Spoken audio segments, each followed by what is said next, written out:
Under the impracticability doctrine, if a party's contractual performance is made impracticable due to a complication or event, the non-occurrence of which was a basic assumption on which the contract was made, a court may excuse the party's performance or modify a contract's terms.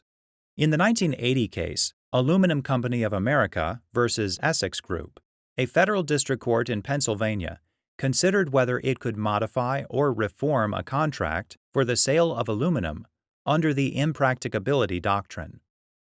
Aluminum Company of America, or ALCOA, is a leading producer of aluminum. Essex Group is a company that designs, manufactures, and supplies wire and cable products. In 1967, Essex sought to expand its business in the manufacture of aluminum wire products. Essex then entered into a requirements contract with ALCOA, under which ALCOA agreed to supply Essex with all its long-term aluminum needs. The contract was to run until the end of 1983, with an option given to Essex to extend the contract until the end of 1988.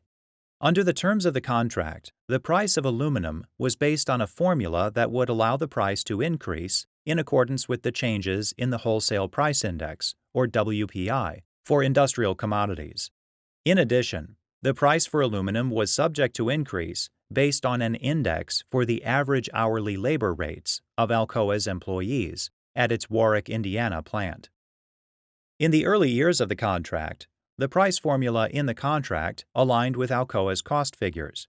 However, by 1973, oil price increases and unanticipated pollution control costs substantially increased ALCOA's production costs beyond the indexed price increases.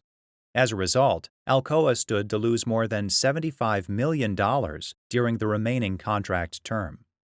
Subsequently, ALCOA filed suit against Essex in the United States District Court for the Western District of Pennsylvania, seeking reform or an equitable adjustment of the contract. Specifically, ALCOA argued, in part, that it was entitled to relief under the doctrine of impracticability. In response, Essex counterclaimed for breach of contract. The case proceeded to trial, and the court heard arguments on the parties' positions.